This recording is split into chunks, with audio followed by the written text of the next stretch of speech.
Time to smash it up and pour one out for the end of an era here on Monday night on Warchant TV alongside managing editor Irish O'Fell. My name is Tom Lang. This is the Monday Smash presented by State Farm agent Russ Voorhis. More on our outstanding sponsor in just a moment because he loves all things Florida State sports. Today, Florida State begins the search for its next head basketball coach for the men's basketball program. As Leonard Hamilton has submitted his resignation, he will step down from his position as head coach of Florida State, which he's had for nearly a quarter of a century, at the end of this season. And Ira, you were at the forefront of the reporting on this for us at Warchant. You called me when we were on the live stream of the Jeff Cameron Show earlier today, just to kind of set the groundwork of here's what it's sounding like. I'd love to get your perspective on how today unfolded, and then your thoughts on somebody you've covered for a long, long time here in Tallahassee. Yeah, I think the machinations of all this has probably been going on for a year or more. Talking to people, towards the end of last season, there were questions, we all had questions about whether or not Leonard Hamilton would get his contract extension or would he go into his final season just riding out the end of his contract, because that's not normal. That's not usually what happens in college sports. But and the pressure I got at that time was, he is going to get to coach this last year if he's willing to. I think they were not going to give him an extension. But if he wanted to coach out the rest of his contract and see what happens, they would do that. I think the belief in the administration and the program was this would be Leonard Hamilton's last year. But I always thought that there was a door slightly open, and I think Leonard Hamilton thought the door was slightly open. If he put together a great run, this team just came together, had a magical run, and at one point it looked like it might happen. I mean, they looked like a really promising basketball team, a month ago, 3 weeks ago. And so at that point you think, well, if they make the tournament, that might give him another year. That might give the administration a little bit more time to figure out the landscape of college athletics, where FSU is going to be, if they're going to be in the ACC long-term, kind of not kicking the can down the road, but you could see that scenario. But over the last couple of weeks, I think it became pretty apparent. And, my understanding is that they had a timeline for when an announcement would be made. I was told earlier this season that I would find out what that timeline was at some point, but that it was probably later in the season. And then I think what happened this past week or two just made it untenable for the administration. I think Leonard Hamilton, he's going to block out all the outside noise. He's going to keep coaching and do whatever he can to help this team win games. But I think at this point, I think the fans, the boosters, the donors all really wanted to know, is there going to be a future for men's basketball at Florida State, or are they just going to keep riding this, where they've been going the last couple of years? And so I think they finally said, listen, we need to go ahead and make a decision. And I don't think it was a real difficult call for Leonard Hamilton. I think he knows, the season hasn't gone the way he wanted it to go. The last season didn't either, and the one before that didn't either. And at this point, at 76 years old, it just made sense to call it a day. Yeah, and it's, again, something that it felt like it's been in the works, Ira, and it's time. Like, I'm somebody who the first experience I had as a student at Florida State when I got here in January, 19 years ago now, that first night, my parents left. The dorm room was all set up. I was at the old Cash Hall, known at the time as Seminole Oaks. There was a hoops game that night, and I decided to walk from that part of campus. It's a long walk across all the way down to the Civic Center, and they were playing Virginia Tech. And they closed out the game, made some free throws, and won that basketball game. And I just remember being connected to that program instantly. And that was the year that they stormed the court against Duke, J.J. Redick. I was one of those idiots that went on the court twice, Ira. Although I contend to this day that the clock ran down to triple zeros in the building both times, and the red light came on. But still, it was in that moment, when things like that happen, and Dickie V's in the house, you attach yourself to a program. So it's tough. And there are so many memories that are even better than that. In that moment, it felt like that's the best Florida State could do, and they did way better than that. But saying and feeling all that nostalgia, it was time. Like, this is the appropriate thing for Florida State to do at this point. And it sounds like, Ira, it ended on a decent note as these things go, to where the honoring can happen. I know that Corey called for that in the column. It's something that we've talked about as a staff for a long time. You need to mark what this man did for the program. And it sounds like that Florida State's in a position where they can honor Leonard Hamilton in short order here. Yeah, and I think that was probably one of the things that the administration probably, used to kind of encourage Coach Hamilton to go ahead and make the announcement now. Again, I think Leonard Hamilton, first of all, proud guy, competitive guy, and most importantly, cares about his team and their possibility for success. This is a guy that coached, I think, the day he had kidney stones removed one time, I remember. He's had medical procedures and coached and never wanted anything about him, just wanted about the program. So I don't think he ever wanted one of these farewell tours. I think that's part of the reason things have been handled the way they have. Plus, also, I think he probably thought maybe he could keep winning. But it's there's never a perfect scenario. I think Florida State fans would have loved to have had Bobby Bowden coach one more time in Doak Campbell Stadium when we knew it was his final game. We didn't get that. We got that in the Gator Bowl, and they won the game, and it was a nice moment for those people that were there. But it would have been nice probably for the home fans to know this is Coach Bowden's last game. We knew it was Mickey Andrews' last game. We didn't know it was Coach Bowden's last game. You rarely get those. Very often you don't get those moments. So I think it is good that they'll get this chance. And I know, again, this isn't probably the way Hamilton wants it. I don't think he's going to want to answer these questions after every game. And, now they're going to go on the road they're going to have 4 more games on the road, 5 home games. I know they're not going to want to, he's going to want to have this conversation about him. But, for the fan base, I think it's a good thing. And this is clearly somebody who amongst his peers was deeply respected and admired at the time that, Coach K would run through this building, and sometimes they'd win and sometimes they'd lose here at Duke. And Roy Williams and Boeheim and others over the years, they respected the hell out of what Leonard did here at Florida State. And that's one of the things, the degree of difficulty to put the program in a position where it could have gone into overdrive. We'll never know in 2020. But, he got them to Sweet 16s, Elite Eights the first time around. And then the second time around, it looked like it was going to go even farther and maybe go the distance. And who knows what would have happened if Florida State actually achieved those things. For Coach Ham to be able to do that without the resources deployed to him as consistently as it is for other programs, it's a legacy of absolute success and big-time heights for Florida State basketball. Yeah, and the lulls are there too. I think probably the most frustrating part of his tenure, I think, from a Florida State fan's perspective, would be those few years after 2012. You have that great run. You're in the tournament 4 straight years. Things are going well. You feel like you're over the hump. You win the ACC. I don't know if anybody expected they could win the ACC. You had the snare buzzer beaters. There's just some magical moments during that run. And then you kind of go off a cliff. They had some misevaluations in recruiting, made some bad choices with personnel. They have that dip. But then, as you said, you make a change on the coaching staff. You bring Charlton Young in, who was a tremendous recruiter, did a really good job bringing in a lot of that talent. And then, you have him paired with Gates for a little while. You have that run. You go to, 4 straight tournaments, would have been 5 straight. Should have been 5 straight tournaments. And like you said, the best team of all was 2020, which didn't get to play in the postseason, finished in the top 5 in the country. And, so that little stretch was frustrating. And I know when sometimes people look at the full 23 years and say, well, you also didn't make the tournament those first 4 or 5 years. That's true. But we all know he inherited a complete mess. And I still contend that a couple of those teams should have been in the tournament. They kind of got screwed because of Florida State's non-traditional history of basketball success.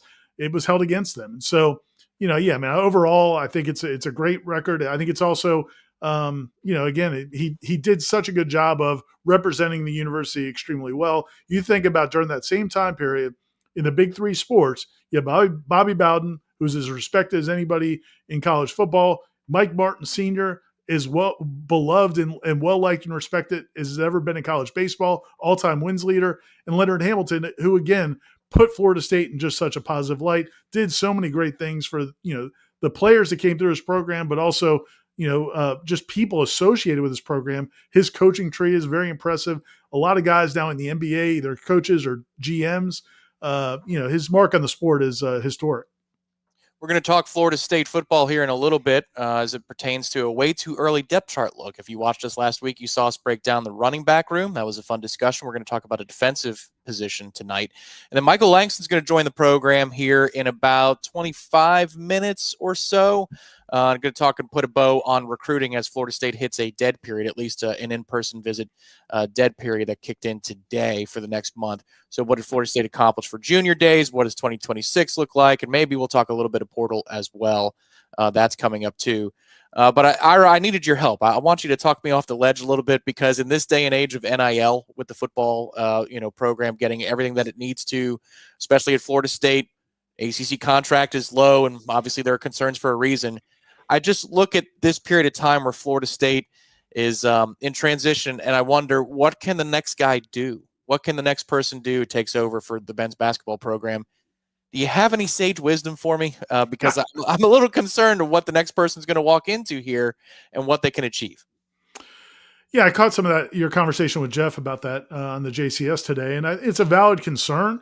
But man, if I'm Michael Alford and I'm on the search committee, if a few people are involved in the search, that's a very not my number one question, but it's one of my first questions: is what is your plan? How are you going to bring in resources that are going to help you be successful at Florida State? Because, as you said, there are some people that donate a lot of money to Florida State men's basketball. There's a fan base for that program. There is support for it. But when they break out the money from revenue sharing, when that goes into effect, men's basketball is not going to get as big of a piece of the pie as a lot of the schools are going to be competing against. I mean, Florida State is going to put their money behind football first and foremost. So what are you going to do to make up that difference and attract the best players possible? But that's where, again, I say all of these coaching jobs in college athletics now, how are you going to get us players is at the top of the list. And that, to me, that's as important as anything else. I don't want to hear about your player development over 4 years or 5 years or anything. How are you going to get us players this year and next year in a short window? And so that has to be a top priority.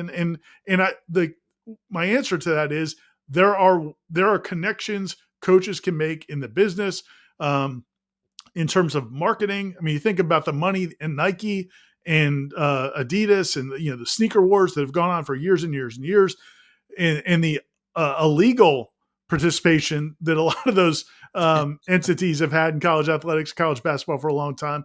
Now, a lot of that can be much more above board. There's also connections with business leaders and business executives who want to be associated with good programs. I can tell you right now that there are people that give money to Florida State athletics and Florida State football that have no real ties to Florida State. Al Dunlap's the best example of all. Al Dunlap, who gave $20 million for this new football facility, is, may he rest in peace, although not everybody says that. I'll say it. He did some good things for Florida State. Business dealings were a little bit different, but he did not go to Florida State University. He did not take a class at Florida State University. He came here on a visit to speak to a business class, liked the school, met Coach Bowden, fell in love with Coach Bowden, met Jimbo originally, liked Jimbo originally. And so they brought him in thanks to, the fine folks at Seminole Boosters. Eric Carr and some of the people at Seminole Boosters did a great job cultivating that relationship.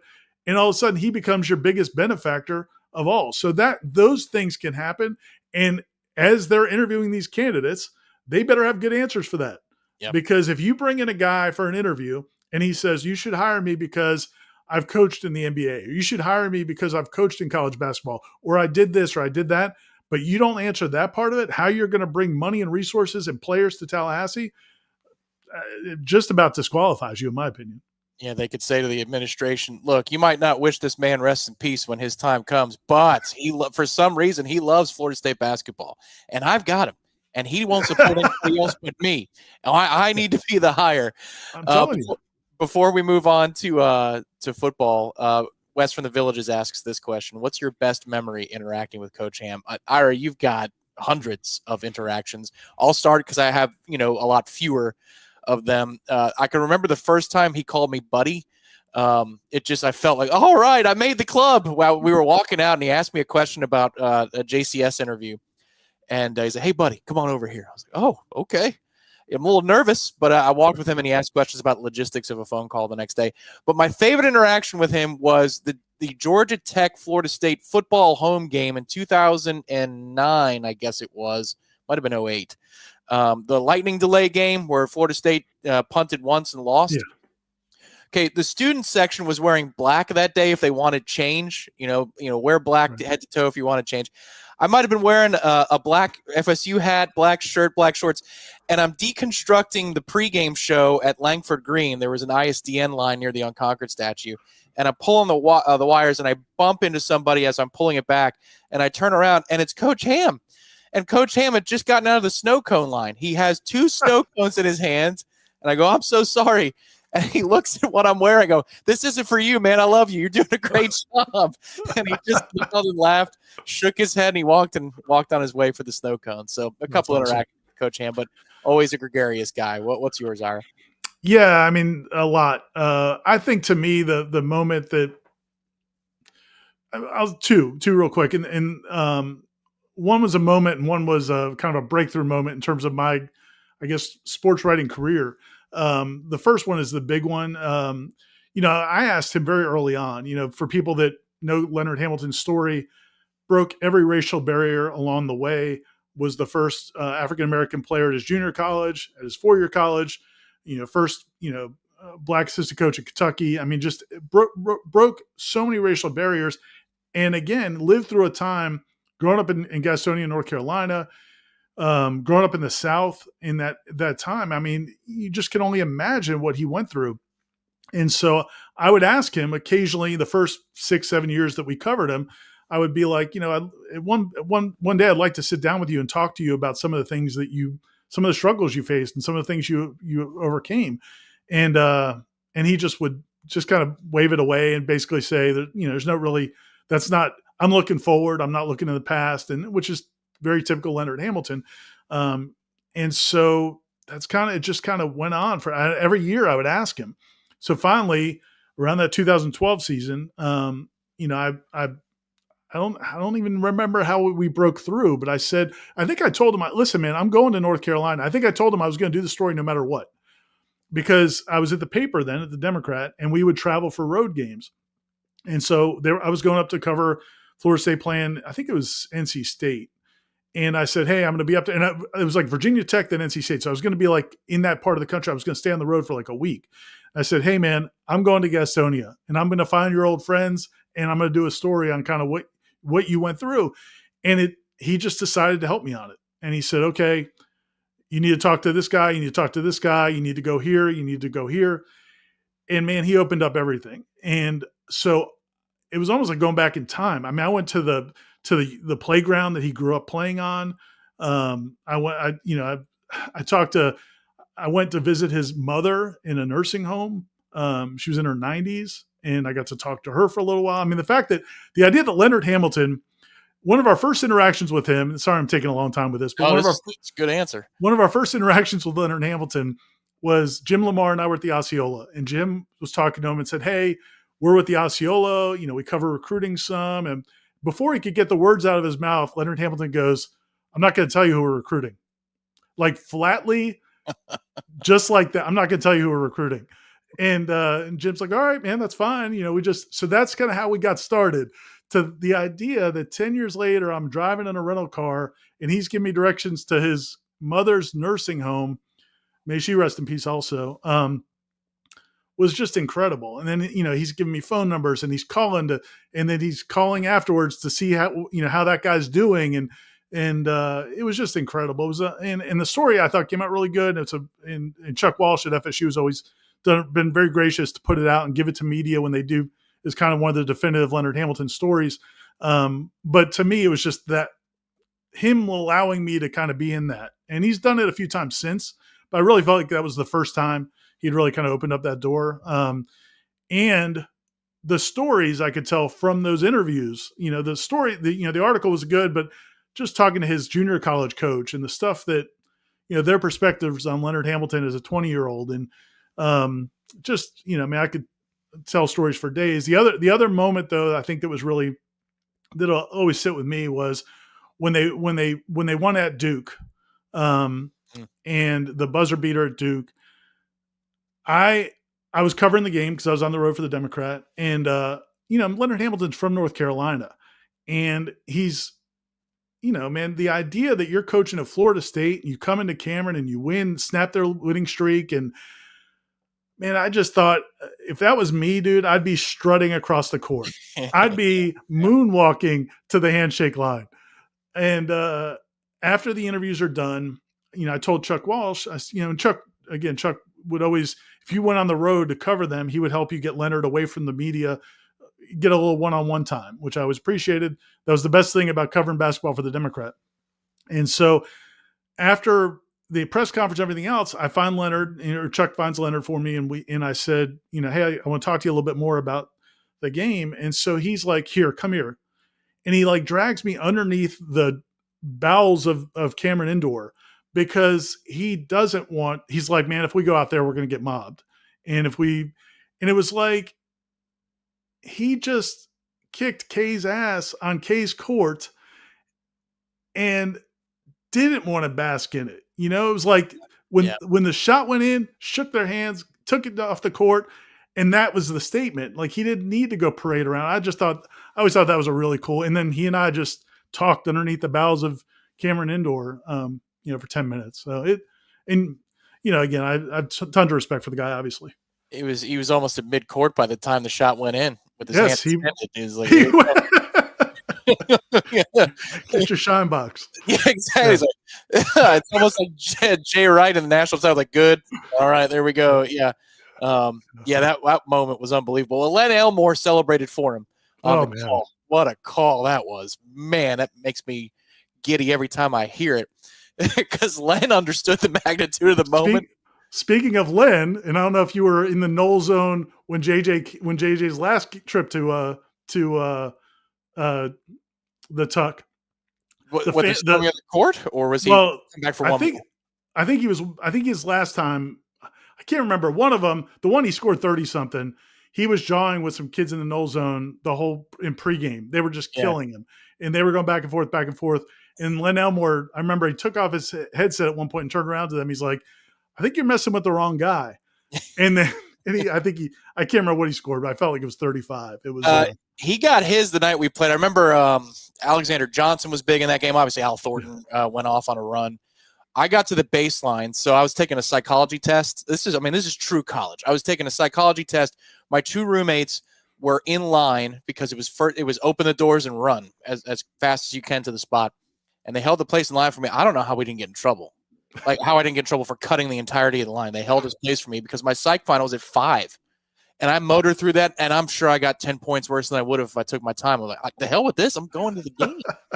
It might have been 4 o'clock, but whatever it was, the doors open, and we run down there. I got the last row on the baseline. What a night. Because JJ talked to us in pregame, but we were on the baseline, not the sideline. So, okay. Yeah. But this game was when they were on the sideline, when the fans were on the sideline. So It might have been earlier. We'll talk before Ira signs off tonight. He is going to retire, not from work today, but retire from the Smash in order to work on a column previewing what comes next for Florida State to polish it up. He's already got it, so I'm going to ask him about that before he goes. But before we get to that, let's talk a little bit of football here, Ira, because we got to continue our series of way too early depth chart looks. This is Florida State's look ahead before we even get into spring practice, but it's a great exercise because it gets you primed for what is to come at the end of tour of duty and spring camp. It's Florida State and the linebacker position tonight. The linebacker position, way too early to look at it. And this is another new one to sort through, Ira, because you've got a new coordinator, but a new scheme where you've got to learn the term jack, unless they're going to name it something else. But Florida State linebackers, we got some holdovers now that are pretty good and shown some flashes, but a host of new ones, including Stephon Thompson from Nebraska, who understands the system that he's going to be playing in, can help the others learn it. Elijah Herring was a big get from Memphis. He comes by way of Memphis and Tennessee, and he spoke to the media last week for the interviews, the newcomer series of interviews. And then Caleb Lavallee from North Carolina, who they were liking in Tar Heel country for about 45 minutes, and then they realized, oh, no, he's in the portal and he's leaving. It's a lot to sort through again here as we get primed for spring camp next month. Yeah, it's a very interesting mix. I think it's a lot better mix than what we've seen before, the last few years. I think there's, obviously Tatum Bethune and Kalen DeLoach had a really nice run there those 2 seasons, but you didn't have a whole lot of depth. And those guys basically had to be on the field. Tatum Bethune played. I mean, they both played through injuries at different points. But in that ACC championship game, Tatum Bethune's basically out there on one leg for the whole game. So this is, I think, probably as deep as they've been at linebacker in a long time. The question is, how many of those guys can be consistently high level performers? And really, there's questions. There's things to like about just everybody in that room, but then there are questions about about everybody. To me, the most sure thing of that group, would have to be Elijah Herring, just because he's got 2 straight years of stacking up 60, 70 tackles each year. But other than that, you can make a case for a lot of these young returning guys who are showing flashes, and then also the transfers. But there's, probably not a ton of sure things. And the jack position, potentially you could be called upon to do rushing the passer versus, laying back in coverage. So, if you take a look on your page, this is Ira's article. He does all of these. He has done all of these. I just linked it to you in the chat here if you're watching on Warchant TV, the way too early projected linebacker depth chart. You can have some crossover skill sets here at the jack linebacker position. It's led by Stephon Thompson, who's 6'1", 240 in the way too early depth chart, but Aaron Hester resides behind him at 6'2", 244. Aaron Hester, at times, he'd have some good days in camp, fall camp, spring camp, the past couple of years ago. Don't give up on old Hester. Don't sleep on Hester. He is slotted in that position. So is Amari Williams, who is going to be working a little bit more on the defensive side this year. That's an interesting position because if you're going to be a 3-down team or a 4-down team, that position right there can morph into different responsibilities and have different body types on the field. Yeah, and that was really, honestly, throwing darts to some degree, because Florida State did not have that position a year ago. Florida State's basically played with 2 inside linebackers. Now you're going to have those 2 inside linebackers plus this jack linebacker. So, again, to me, the Blake Nicholsons, Justin Cryers, Elijah Herrings, they've always been kind of inside linebackers. Now, could Blake Nicholson flex out? Maybe, possibly, we'll see. But, I think Stephon Thompson, from when I was looking back at depth charts from Nebraska, I thought that they lined him up some at jack. So that's why I put him there, since he's got experience and if he's played that before. I'm not sure how much action he's actually seen in games at that. He didn't play a ton last year. And he also played at those middle positions. I think, Amari Williams is a guy you're just projecting because they want to move him to defensive end in this spring to see what he could do there. That's originally what he was signed as. I thought he looked great at tight end. I would not be mad at them leaving him at tight end. But Mike Norvell did say they're going to play him at defensive end some, but that was before we knew they were going to be switching to a 3-3-5. I don't think Amari Williams is anywhere near the size he's going to need to be to play, at least right now, to play defensive end on a 3-man front. So to me, maybe he becomes a jack. And the fact of how fluid he looked at linebacker at tight end makes me think maybe he could be there. But that's another kind of a guess. And then Aaron Hester, to me, is kind of a wild card because, as you said, we would see him flash all the time in practice as a pass rusher. But he's a little bit undersized. He does not have the frame of a traditional pass rusher, doesn't have the long arms, is not a big framed guy. So maybe he fits there as that jack outside linebacker. But as far as I know, they still list him as a defensive end. So, again, that position particularly is a total crapshoot. And heck, Tony White may change the scheme a little bit based on the personnel he has here, but that's kind of where I was with doing the early projected depth chart. That's one of the things in a transitional phase when you don't have all the body types that you want specialized where they need to go. You're going to make do with what you have, and so it could be that we're talking about this 3-3-5 for 7 or 8 months, and then they just roll out there 80% of the time, and they've got 4 down linemen, and we're like, what was all that about? Well, they could be in a position of transition. Amari Williams is going to be in. Go ahead. Sorry, real quick, just because I saw Brett mention this in the chat, and I haven't been watching the chat much, but I did see this. He asked if the jack is a linebacker edge hybrid or a linebacker safety. It's a linebacker edge hybrid. There is more of a safety linebacker hybrid, but that's a different position. But yeah, for this depth chart, for what we're talking about here, it's a hybrid of the edge and linebacker. It sounds like it could be named something different too, because at Tony White's introductory press conference, he says he likes to mirror the history of the program itself as he names the position. So stay tuned, Brett. Don't learn this and write it in ink in your notebook just yet. It'll change to something soon, to something else soon. Yeah, Ira, I mean, again, between the holdovers here, and I say that like, that these guys can't play. I just mean between the guys that are coming back for another year. Omar Graham, he's going to enter his redshirt junior year. Blake Nicholson's already a junior. This reminds me of the Quindarius Jones discussion. Right. Time flies. My God, he's already a junior. And then Justin Cryer, Juice, who got hurt last year, leaving it all out on the field. He was one of those that is above reproach when it comes to consistency of carrying, is Justin Cryer. It'll be good to get him back. Which one of those guys do you have the highest hopes for? Again, they've got to learn a new system, so there could be some flip-flopping here. But what guy impressed you the most last year, and you're looking forward to seeing in spring how they work in this new system? Yeah, it's so hard to say because it was depending on the day. Yeah. Talking to the coaching staff, talking to Randy Shannon when he was here and Adam Fuller when he was here, going into last camp, they were so high on Omar Graham. Adam Fuller said it privately and then said it publicly that before the 2023 season, he thought Omar Graham had a chance to knock off either Tatum Bethune or Kalen DeLoach, that he was so good in their camp that they thought he was going to be a star. Then he got injured in camp, played through an ankle injury all season, and never really developed. So then coming into this year, they were so high on him, and then he got banged up again in preseason camp and did not look good at all early in the season, to the point where you're thinking, okay, they were totally wrong on this guy. And then later in the year, I thought he started playing pretty well. So I don't know. Can Tony White unlock that with him? John Papuchis moving over to linebackers coach, Ernie Sims also going on the field as assistant linebackers coach. Can they unlock that from him? Maybe. Justin Cryer, I think, is really showed a lot of flashes as well, but not super consistent. Same thing with Blake Nicholson. So to me, as I said at the beginning of this, it's just hard to know what of those groups. I think they all can play. I think they all can be good, solid ACC linebackers, but who can put it together consistently, and especially while learning a new scheme. I think, to me, they're all starting at an even starting point in this race, and we'll see how it shakes out. But the good thing is, and I'm sure we're about to talk about it, but you do have some new guys coming in who, you don't have to bank on those guys. Yeah, there was a moment in camp too where Adam Fuller talked about Blake Nicholson, taking that next step beyond just being a coverage linebacker, that he was starting to play with physicality. And again, there's just the consistency wasn't there. We'll see what Tony White can summon, but yes, those new players that he has to work with, led by Elijah Herring, 6'2", 230, and he's somebody who's racked up over 150 tackles in his career.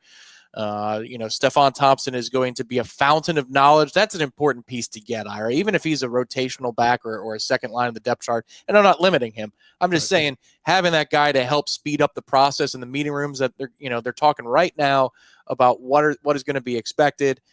Tour of duty, that's a great time to talk about that in between, throwing up in the trash can with all the work they're doing there. Stephon Thompson is really valuable. Lavallee's there in that conversation, as well as maybe a fast riser. He's only just a redshirt sophomore. And then they've got a couple of younger players too, in Jaden Parrish, Tamir Hickman-Collins, that I thought looked physically impressive last year. Looks like they've got something to work with there. And Ethan Pritchard's a true freshman who's in this conversation as well. So a lot of pieces to work with, both new and then developmentally speaking. Yeah, and I think the last thing I would say about Stephon Thompson is, I wonder, and I think I might have touched on this on Jeff's show today, but I really think he's a guy that could be a wild card that maybe, again, Tony White maybe can unlock something there, because if you go back to early in his career at Syracuse, he had a great season where he put up, a ton of tackles, was really a playmaker, made plays behind the line of scrimmage, was a force, and then blew out his knee, missed the season, came back, wasn't quite the same, goes to Nebraska. Sounds like he was kind of battling some injuries, wasn't in great shape early in that season. Who knows what's going on with the guy? He moves across the country. Maybe he didn't like Nebraska. Who knows? But he's here now. The fact that Tony White brought him here, again, at the bare minimum, he can help these other guys learn the system, which is great to have somebody on the field who can do that, because he played for Tony White at two different schools. But if he can go back to the form he had earlier, man, that would be huge. And again, that's not probably one we can count on, because the last 2 years haven't been that good, but it was in there at one point. Final question here from Wes, as it pertains to linebackers, is, since y'all are talking linebackers, what are your thoughts on potentially getting DJ Lundy back? Is that, he's pursuing another year of eligibility, Ira? Do you think it's a fit with Florida State, or something where he would pursue an opportunity elsewhere?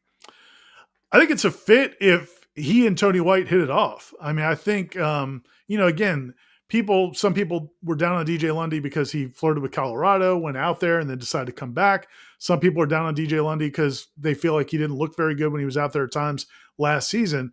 But yeah, man, he's a physical, run stuffing linebacker. You don't want him in coverage. I think that's clear. But he there are things he can help you with on a football field. The question is, how do you really want him? If he hasn't been here, he hasn't really been part of the program for the last couple of months. It's not like he's taking part in all these drills right now. I don't believe he's taking part in tour of duty. I don't believe he's working out with the team. I think the plan was he was going to go to the NFL, but now he thinks he can maybe appeal for that fifth year, that extra year. And if he gets it, he wants to use it. I don't know that Florida State's in a position where they're going to be desperately needing him to come back. So if he finds something else and that's what he wants to do, he may be able to play somewhere else. If they have a choice to take him and it doesn't cost a bunch of NIL money and he really wants to be here, I think you could do worse than having him on your depth chart. But again, that's a conversation. It's really going to come down to, I think, what he wants and whether or not Tony White thinks he can help. It's a total top-down assessment. That's the best part. You really do get a clean slate. I think back in the day, we'd say like a fresh chalkboard, freshly erased chalkboard. Remember, you had the chalkboard cleaner too. It looked very, very sweet and shiny. Yeah, that's what this is for Florida State on both sides of the football. We're going to get to promoting what Ira's working on here for Florida State basketball in just a minute. But we'd be remiss if we didn't promote the one, the only State Farm agent, Russ Voorhis, sponsor of this program. Once again, into 2025, Russ Voorhis committed to the Monday Smash and this fine program, and we thank him for his support. And we thank Russ Voorhis for his support of Florida State athletics. I'll say that on the fan side, not on the editorial side of Warchant.com, but it's Russ Voorhis sponsors, supports across the board, whether it's an outlet like us or an athletic department like Florida State, top to bottom, and he can cover you, Ira, in 3 different states in the Southeast, and I know which ones they are. Share with the people which ones they are. Yeah, if you're in Florida, Georgia, Alabama, you need to reach out to Russ Voorhis in his office. He's got a really informed, educated staff. They're really high in customer service. They're here, they are there to help you. We've actually had, people on our staff have gone through the process and they can help in a bunch of different ways. It's not just auto insurance. It's also home insurance, homeowners insurance. It's a full service operation through State Farm. And Russ is just a great guy. They're great Noles. And if you do reach out to him, please tell him that you heard about him on Warchant and the Smash. Just sent him my next 6 months of I'm a customer. Look, man, I support Russ Voorhis just like he supports us. I just sent the 6 months for the next wave of my insurance premiums and policy. So I'm happy to do it. Head to russvorhis.com for more information. If you're listening to the show, RUSSVORHIS.com. That's how you spell Russ Voorhis' name. Ira, before you go tonight, I know you're putting the finishing touches on a column/hot board with some hot takes. Yeah. You wanted to take a stand, you told me before the show started. You got a candidate you like to be Leonard Hamilton's successor, and that candidate is whom?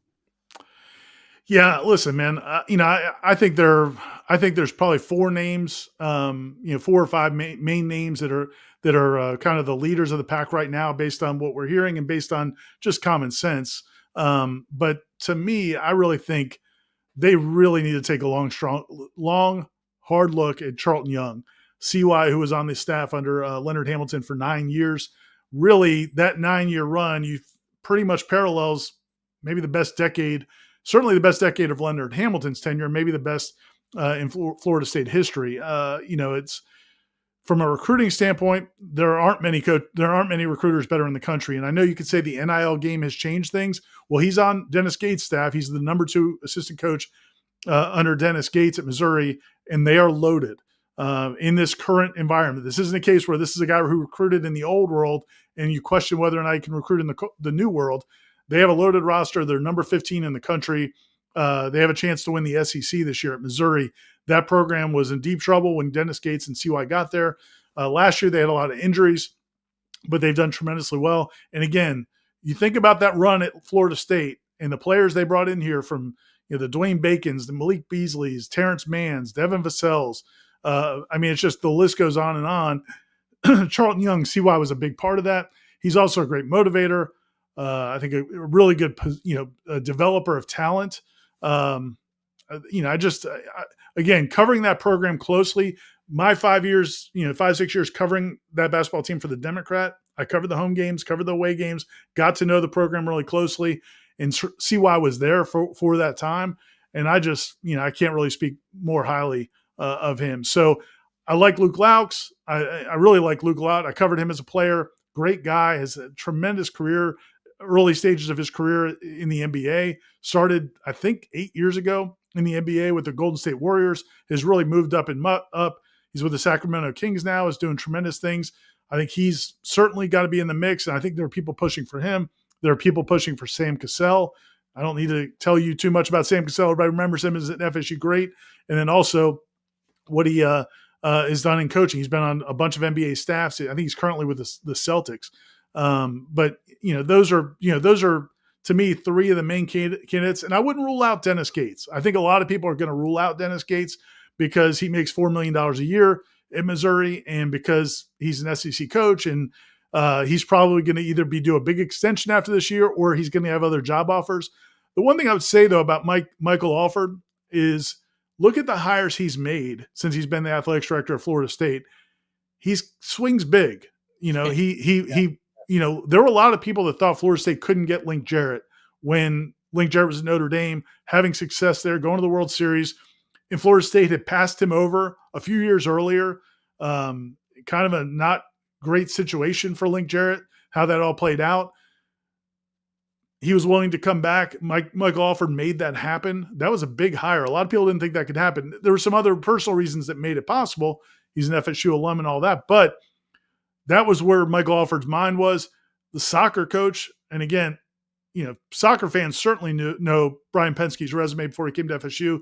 He was an SEC Coach of the Year at Tennessee. He had coached at Maryland. I mean, he'd been at high levels of college soccer. Michael Alford went and got him to replace Mark Krikorian. So, I don't think he's going to be looking for the value play. I think a lot of people wonder about FSU's commitment to basketball.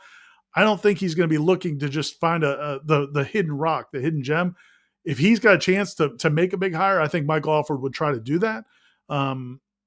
Whether or not you can pull Dennis Gates, I don't know. I mean, that's going to be your it might be pie in the sky. There are some things that I'm writing about in the column. There are some reasons I think Dennis Gates might be interested, but a lot of those are also the reasons I think CY would be interested. And I think Charlton Young would be a tremendous hire. So that's where I'm at right now. But yeah, I mean, this process is going to play out, and I'll talk about some of the other candidates as well. That should be up on the site at warchant.com later tonight. Be on the lookout for that particular hot board. You could have said, Tom, double your bank account or lose your bank account. You get two guesses to who Ira is going to talk about as his guy. And I would have said, sure, I'd take that bet. And I would have lost my bank account. I would have thought you would have said Laux or Cassell for sure, one of those two. So, okay. I like the pick, though. Good logic. Good logic. And here's one thing to remember about those guys. And these conversations are not just happening in the fan base.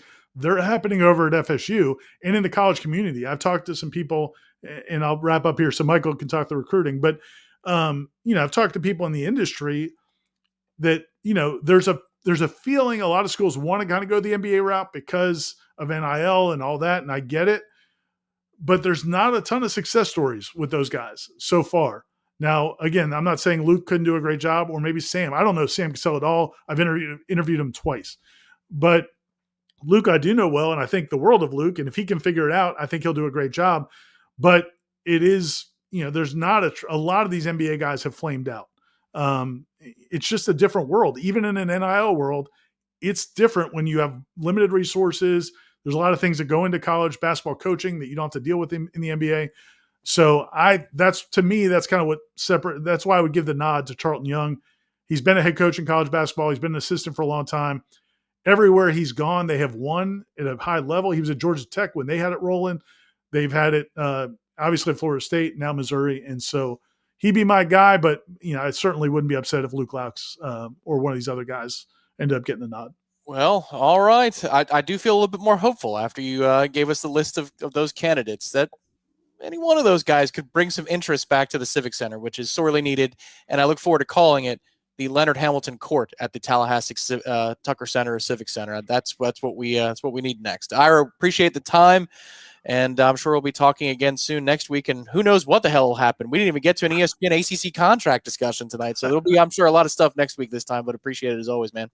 You too, man. Thanks, and thanks everybody for watching.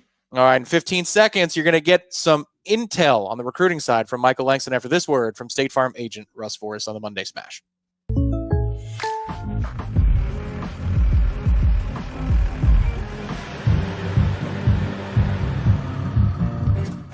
Contact Russ Forrest for an auto quote today. All right, Michael, what's going on, my man? I'm putting into the chat right now your latest work on Cam Brooks from Thomas County Central. And he is a top 100 in the On3 industry rankings edge recruit in the 2026 class. It's appearing now for everybody in case you want to read it. And of course you do. Let us know, Michael. Florida State is in play for a kid that has offers from very impressive schools that's just up the road. Yeah. And he'll be not just here for Florida State as an official visitor, but he's going to be making his way over to campus here for spring camp.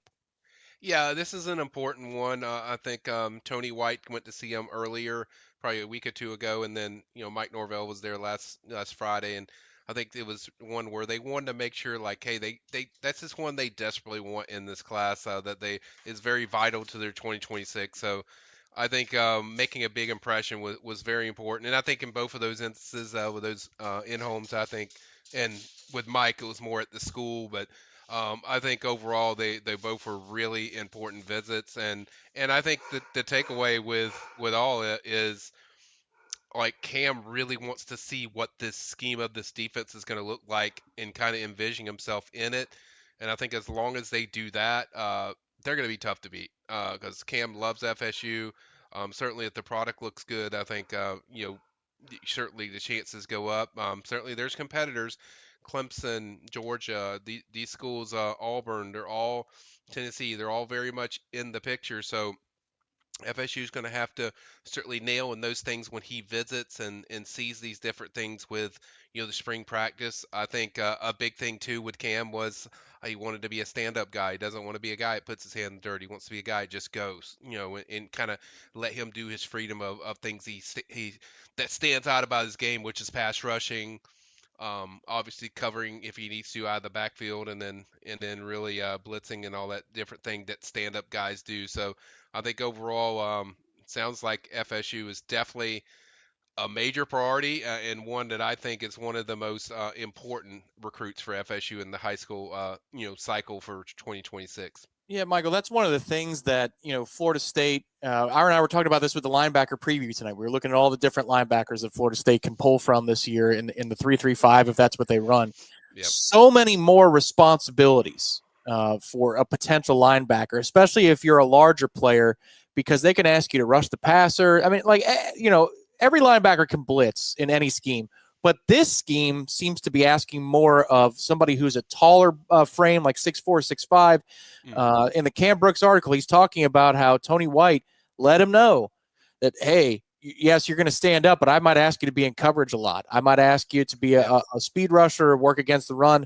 But it's not just like a fourth down lineman, you're Jared Verse, go wreak havoc against the tackle. Like there's a lot of stuff that Tony White's going to be asking out of these prospects. I'm sure you've been hearing that from not just Cam, but others who are at his position as well. Yeah, you have, and they're going to ask a lot of versatility out of their players when they come in here because there's a lot of different sets that they can run through this. It's not always going to be in the 3-3-5. It's going to be different. It's going to be 3-4 looks. It's going to be 4-3 looks. It's going to be a lot of different looks that they do. So they're going to be asked to do a lot of certainly different things, and I think that's the main thing. I think that my excitement is in anticipation of recruits seeing what they're going to look like, not just defense, but offense with Gus Malzahn and all those guys, what they're going to look like with the product and the takeaway that the recruits have. Because I think that the junior days are fun and they're nice to talk about and they're cool. Yeah, you can get to see everything with FSU and learn the insides and outsides and stuff like that. But the real meat of really the recruitments is when you really the recruits get to see what kind of principles and things they're going to put into place. This is one interesting quote from Cam, and I'm going to ask you some general questions before we go, but just this quote's telling to me, Michael. You got a bunch of Q&As with him, and one was on attending FSU spring practices. This is where, when a reputation is out there, if it's bad, you got to snuff that out immediately. Yeah. His response was, quote, "The main thing I want to see overall is how the team acts around each other," end quote. Wow. That means that in the recruiting world, Michael, Florida State has a reputation that they don't like each other. They don't play too hard. He wants to see how they act around each other. That's interesting to me as his number one thing he wants to see when he's on campus.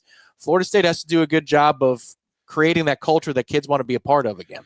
Yeah, when you lose as much as they lost last year on the field with wins and losses, it surely gives off that attitude of when you have that. So I think now I think overall a lot of the players, it's a nice brotherhood and they love it, they care about each other and stuff. But when you're losing, it's hard to keep that focus and excitement of, hey, I love what I'm doing and stuff like that. So I think in camp followed that up with saying, I just want to make sure you're around the right people that have the same mindset as you, which is like, winning all the time, winning production and stuff like that. And so I think it was certainly telling, but it's also tells you a lot about kind of just he seemed very excited about because I mentioned it's like there's a different excitement of FSU. He's like, oh yes, he was like, there's definitely a different excitement. He really likes, I think, this new staff based on his early contacts. He did talk with Terrence a little bit, but it was more passing. It wasn't more detailed like it was with Tony and Mike. But yeah, that's a thing, Tom, that they're going to have to certainly showcase. And I go back to that Mike quote on the early sign day where Mike said, if the attitude's not right, it's not Yep. going to work here. Yeah. So I think there was a lot of cleaning that they had to do with this roster, and not just the coaches that they replaced and added on, but there was certainly a cleaning up of the attitude. If you don't have the right attitude, and I'm not going to say who he's talking about, but I have a pretty good indication in my head who one of them. But I think there was some things in there that he didn't like what he saw, not just the overall results, but there was things. When you watch them play, there was certain things that really jumped out at you about what wasn't being Yeah. showcases for the players. Coach Norvell said it when it came to defensive transfers. The number one thing they were looking for on film was elite effort. I mean, once Mhm. again, you just circle the hell out of that Yeah, quote. yeah, You're looking for effort on film. Why? We yeah, all know why. So Florida State has yeah. a lot to clean up there. But Michael, now that you've had a chance for a mini breather, I know you'll get a chance over this week to take a bigger breather because the no contact, in-person contact period has begun today, Right. runs for a month. Now you can pull back. The portal is slowed down. High school recruiting is slowed down. What have you seen from the staff in their first month plus of really hitting it hard on the trailer in the portal? Maybe different from the previous staff under Mike Norvell. What have you seen? A lot more juice, not just from the guys that they got in to visit, but the juice that see on the trail. When I have high school coaches calling me and telling me, like, yeah, they're being here, they're here, FSU's here again, FSU's here again. The energy that is exuded when you hear about them being there, there's a different level of juice and excitement when they're on the trail, and it shows with the the prospects that they've gotten on campus. I mean, I think nearly every, a good portion of those kids that they went on the road to see, they come by and visited FSU. You saw a lot of them. So, there isn't many kids that they went to see that didn't visit. There's some, but the point is like you're looking for energy and a different view, and I think they also laid out their principles. Whether you're visiting these kids at school or they're hosting them on campus. I think they're very direct about what their principles are and what their expectations are and what they look for and how they're going to exploit and highlight the skills of whatever positions is involved. With its Gus, certainly quarterbacks, receivers, and running backs. We're going to make this a dynamic offense. That's basically the indication I got. Offensive line, we're going to develop the crap out of you. We're going to make you ready. We're going to have you ready to play. At DB, with Evan Cooper, a guy that preaches his principles and how that connects to what Certain does. So it's going to be a nice, really strong mixture of a guy that knows a lot about development. We know Certain's done a pretty good job already with development. And then you got Tony White and you got JP at the linebacker spot, and you already went over different things of linebackers of the different things they're going to ask them to do. And I think they've done a great job of illustrating what the defense is going to be, and maybe not as specific on each one. Maybe they're saving that for when you come back, because thing I always tell people in recruiting, it's like you always want to have them give them something where they're itching for more, so it makes them more aggressive to go visit that school again. And I think they've done a good job of selling that, but also pitching what they're going to be. But I think overall, name words juice. When I look at the staff of, they've done an excellent job of being able to connect with a lot of these guys and kind of sell themselves of what they're going to be, coaches wise. It's been a wild day here. We were supposed to convene, Michael. I was supposed to reach out and do a couple of videos with you, but then, Yeah. Florida State's basketball coach said, I'm done after the season's over.